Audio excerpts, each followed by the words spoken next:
that shirt you got on there, brother. It kind of looks like the one I've got on. Well, I can't see you. I can't see you right now, but if it's on you, it's got to look good. You're too kind. And we're looking forward to seeing you in October, Cecil. Yeah. And I don't know if your schedule is going to permit or not, but I'd love to take you through this museum. It's just incredible.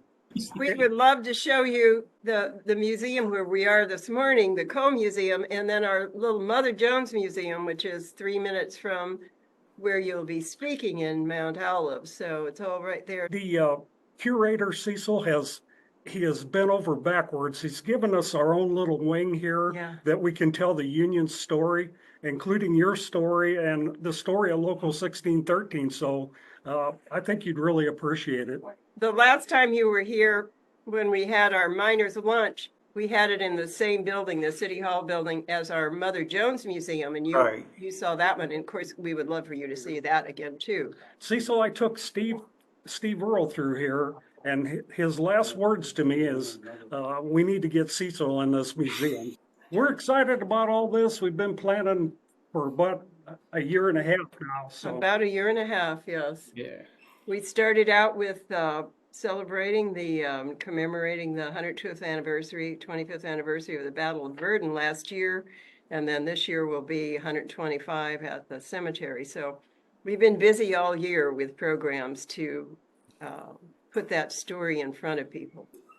If I could take a moment, I just want to thank all of you for the work you do at keeping our history alive and making sure the cemetery is taken care of, and all of this work you've done to preserve our history. I just gave a speech Thursday to the Virginia State afl-cio convention, and I've been using these remarks.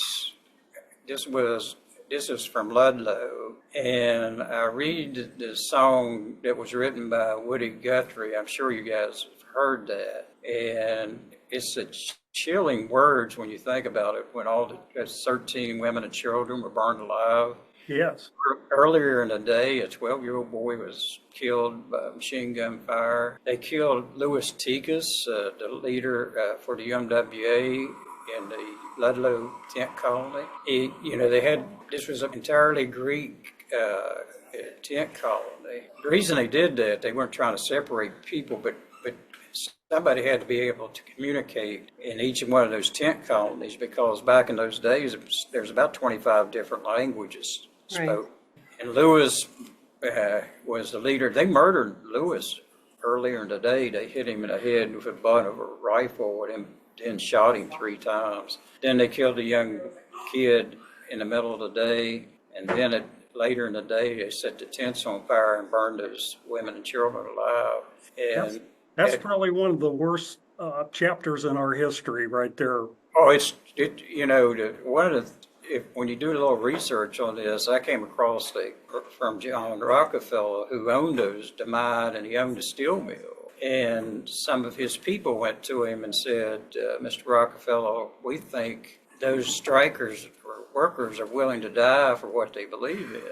And his response to that was, "Well, if they're willing to die, I'm willing to kill them for what I believe in." And that's what you had there. That's exactly terrible, right. It's terrible, just terrible situation.